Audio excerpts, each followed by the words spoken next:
Tidak ada peta yang mencantumkan hutan di sebelah barat desa Kertamulya. Tapi semua orang tahu bahwa setiap Rabu Wage, dari balik pohon-pohon tua itu, suara pasar terdengar. Ramai, tapi pelan, sibuk tapi tak terlihat. Seolah dunia lain membuka celahnya hanya untuk mereka yang tahu cara masuk.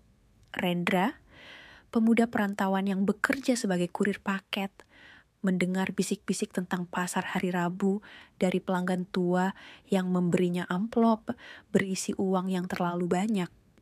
"Kamu terlalu baik untuk hidup susah," katanya sebelum tertawa tanpa gigi. Rendra penasaran, hidupnya berat, upah kecil, ibunya sakit, kontrakan menunggak. Maka pada Rabu Wage berikutnya, ia menyusuri hutan dengan motor pinjaman, mengikuti bau dupa yang tak terlihat dan angin yang membawa dengung mantra asing. Semakin jauh ia masuk, suara-suara mulai terdengar. Seseorang menawar dengan bahasa yang berbalik, seperti rekaman yang diputar mundur. Hutan menjadi sunyi tiba-tiba, terlalu sunyi, seperti semua serangga mati bersamaan. Di antara celah pohon-pohon waru raksasa, ia melihatnya. Pasar yang tidak seharusnya ada. Tanpa tenda, tanpa lampu, tapi setiap pedagang punya ruangnya sendiri. Tanahnya hitam legam, bukan karena terbakar, tapi karena sesuatu pernah dikubur terlalu banyak. Tidak ada manusia, hanya bentuk-bentuk yang menyerupai mereka. Pedagang dengan kepala terbalik, pembeli tanpa wajah, anak-anak kecil berlari membawa kantong penuh kuku dan rambut. Rendra berjalan dengan ragu, tapi tak bisa berhenti. Setiap langkah seperti ditarik oleh daya tarik yang tidak berasal dari dunia ini. Ia melihat lapak-lapak aneh. Satu menjual kalung berdenyut seperti jantung. Yang lain menjajakan baju berdarah yang selalu basah. Di satu sudut, seekor kambing hidup dijual bersama bayangan pemiliknya. Seorang penjual, makhluk dengan mata hitam penuh, menyapa tanpa kata, menyodorkan kantong kain dan menunjuk ke meja kosong. Di meja itu hanya ada cermin kecil. Rendra melihat bayangannya. Tapi ia lebih tua, lebih kurus, dan menangis. Cermin itu berkedip. Dalam sekejap, ia melihat ibunya tidur dengan damai di rumah sakit. Infusnya hilang, wajahnya tenang. Lalu cermin gelap. Penjual itu mengangguk. Rendra mengangguk kembali, tanpa tahu kenapa. Ia menerima kantong kain itu. Berat, hangat. Ketika ia membuka, hanya ada satu koin kecil dengan tulisan tak dikenal. Pasar mulai sunyi. Semua penjual menatapnya. Mata mereka kini merah, bersinar dari dalam kepala yang pecah. Langit di atas pasar berubah warna, merah darah, lalu hitam seperti lubang. Lapak-lapak mulai bergulung ke tanah seperti dilahap dari bawah. Rendra berlari, tapi tanah mulai bergerak. Seolah pasar menolak ditinggalkan. Ranting dan akar keluar dari bawah tanah, mencoba menggenggam kakinya. Ia berteriak, tapi suaranya tersedot udara. Dunia mulai gelap, tapi ia berhasil mencapai batas hutan dengan tubuh penuh luka dan napas terengah. Saat ia melihat ke belakang, pasar itu telah hilang. Hanya tersisa aroma dupa yang dingin.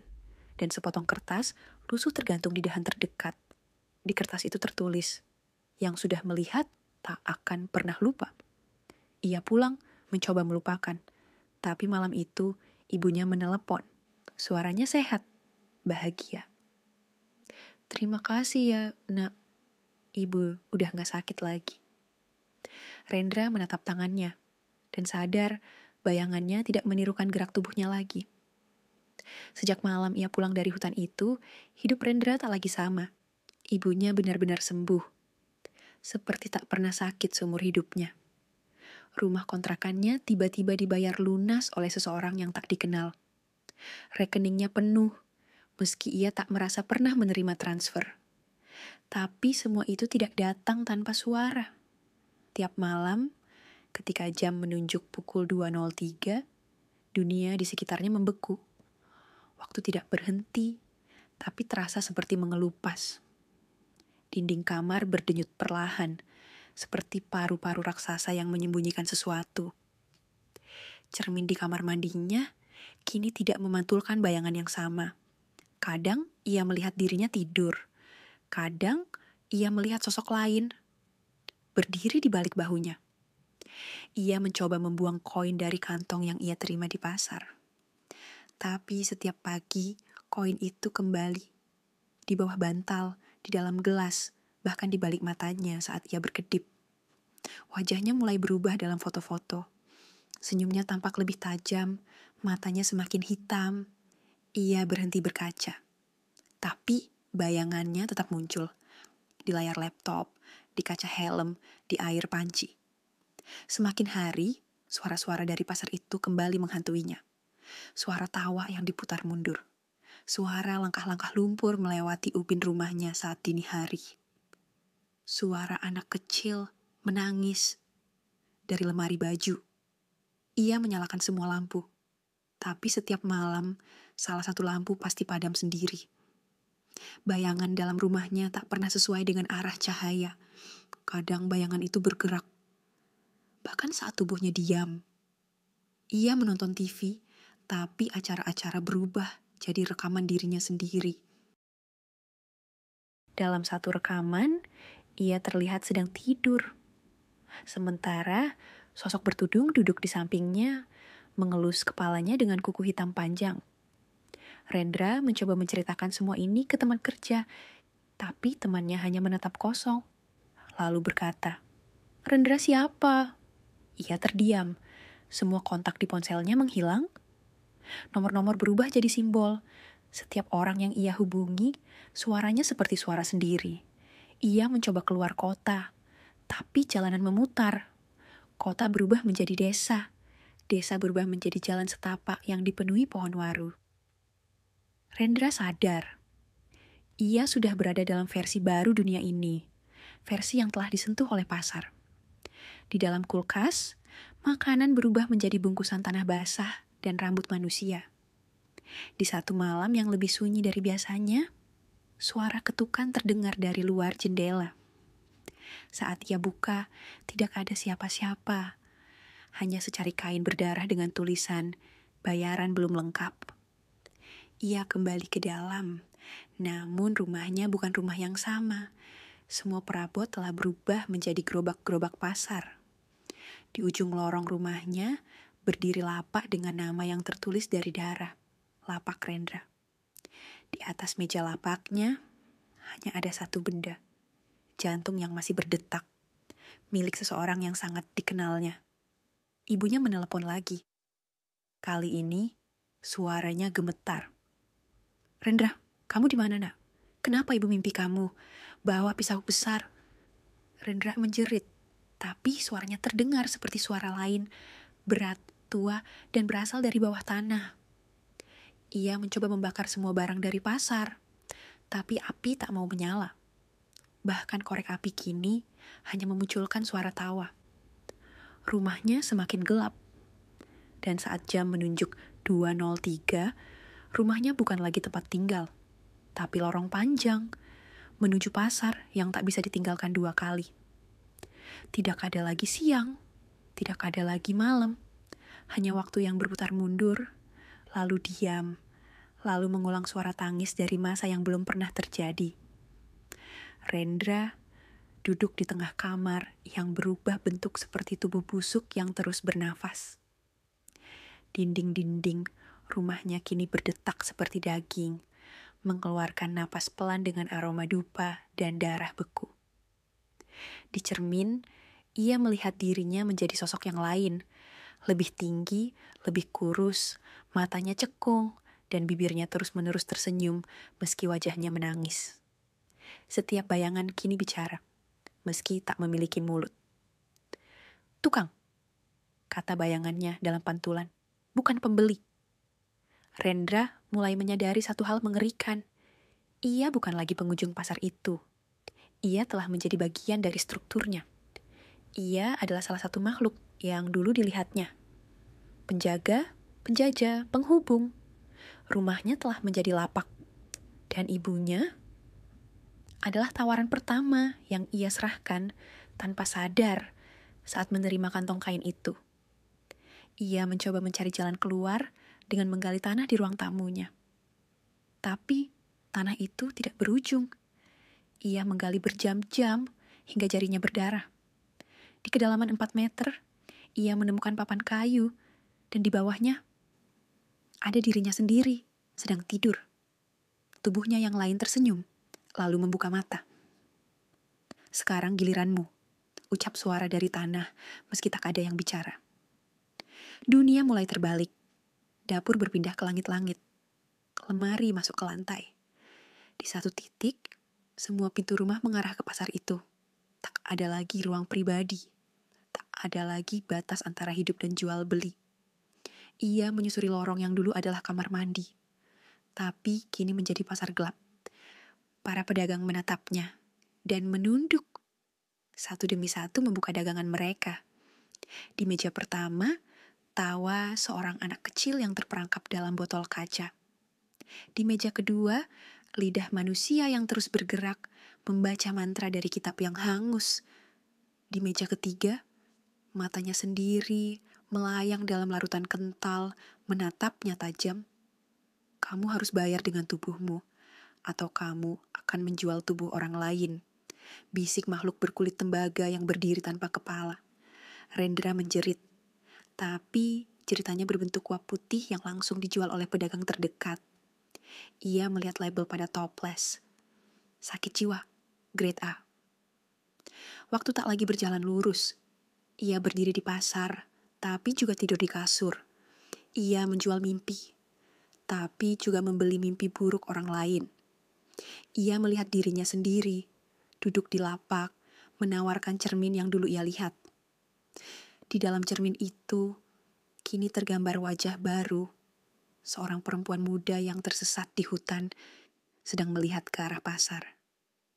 Yang lama menunggu yang baru, kata bayangan yang kini berdiri di belakangnya. Ia menoleh dan mendapati semua pengunjung pasar adalah versi dirinya yang berbeda.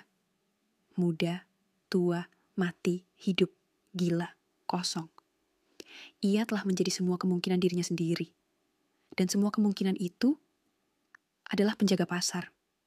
Pasar ini bukan tempat. Pasar ini adalah waktu yang dimakan. Mereka yang datang adalah mereka yang telah dijual di masa lalu. Mereka yang menjual telah lupa bahwa mereka dulu manusia. Rendra kini mengerti. Pesugihan bukan tentang uang, bukan tentang kekayaan, tapi tentang menyerahkan waktu, eksistensi, dan identitas demi menjadi seseorang yang bisa dibeli. Ia berdiri, menatap meja lapaknya sendiri. Di atas meja itu, kini tergelar tubuh seseorang. Masih hidup, masih bergerak, masih menangis. Seorang kurir muda. Namanya Rendra. Rendra tidak tahu lagi siapa dirinya. Ia berdiri di tengah pasar, di antara lapak-lapak yang berdenyut seperti organ dalam, di bawah langit hitam yang meneteskan darah beku. Namanya bergema dari segala arah, tapi tak satu pun suara itu miliknya sendiri. Ia mencoba berlari dari dirinya, tapi tak ada tempat yang bukan bagian dari pasar ini. Setiap jalan yang ia ambil hanyalah lingkaran yang kembali ke lapaknya sendiri. Di sana, tubuhnya terbaring. Setengah terbuka, jantungnya masih berdetak di luar dada. Di sekelilingnya, para pembeli berdatangan, berwajah kabur, dengan mata berlubang, mulut yang hanya tersenyum. Mereka menunjuk tubuh itu, menawar dengan potongan waktu. 1 jam rasa cinta, 2 minggu kebahagiaan masa kecil, 7 tahun hidup tanpa dosa. Tapi tubuh itu bukan lagi miliknya. Ia hanya bisa melihat, merasa, tapi tidak memiliki. Rendra yang sekarang hanyalah hantu yang menunggu giliran jadi daging. Ia menyusuri pasar untuk terakhir kalinya. Menyentuh meja-meja penuh bagian tubuh yang terus bergerak. Tangan yang menggeliat tanpa lengan, mata yang berkedip tanpa kelopak, suara-suara yang tertangkap dalam toples tanpa pemilik. Ia menoleh ke satu sudut yang belum pernah ia dekati. Sebuah pintu kayu tua bertuliskan huruf merah. Jangan masuk sebelum kau siap dijual. Tapi Rendra masuk. Di dalamnya ada cermin besar. Cermin itu memantulkan wajah-wajah dari semua versi dirinya yang pernah ada dan yang belum terjadi. Rendra kecil, Rendra remaja, Rendra tua, Rendra sebagai ibu, Rendra sebagai mayat. Semua menangis. Di tengah ruangan itu berdiri makhluk tinggi, hitam seperti bayangan, tak berbentuk jelas, namun matanya seperti lubang ketiadaan. Kau telah menjual ibu, lalu dirimu. Kini hanya tersisa sisa-sisa. Suaranya seperti 1000 suara dalam satu napas. Makhluk itu mendekat dan mengangkat tangan panjangnya yang berujung cakar. Ia menyentuh kepala Rendra. Dan seluruh kenangan Rendra terbang keluar satu demi satu. Tertawa pertama. Gigi tanggal. Pelukan ibu. Rasa takut gelap. Musik kesukaan. Semua menghilang menjadi debu emas. Dan dijual dalam botol kecil. Di sisi ruangan, seseorang membeli botol itu dan tersenyum. Itu adalah Rendra lainnya. Rendra sadar, ia tak bisa menghindar dari kutukan ini. Ia telah menginjak tanah pasar. Ia telah menerima kantong kain itu. Sekali masuk, tak ada jalan keluar, kecuali satu, menjadi pasar itu sendiri. Rendra membuka matanya. Kini ia duduk di meja lapak miliknya. Tubuhnya bergerak sesuai irama pasar. Tangannya melayani pembeli yang menginginkan kebahagiaan palsu. Suaranya menawarkan mimpi palsu dalam bahasa yang tak ia mengerti. Di belakangnya, gantungan kain bertuliskan nama barunya, Penjaga Rabu. Ia tak bisa menangis, hanya tersenyum seperti semua pedagang lainnya. Di luar sana, di dunia manusia, seorang gadis muda tengah menangis di depan rumah sakit. Ibunya sekarat. Ia tak punya uang. Dan di mimpinya malam itu, ia berjalan di hutan, mendengar suara pasar. Rendra menoleh. Di cerminnya, ia melihat gadis itu sudah mendekat. Ia berdiri, menyambut. Dengan suara yang bukan lagi miliknya, ia berkata, "Silakan masuk. Pasar kami buka setiap Rabu Wage." Dan kutukan itu akan terus berputar.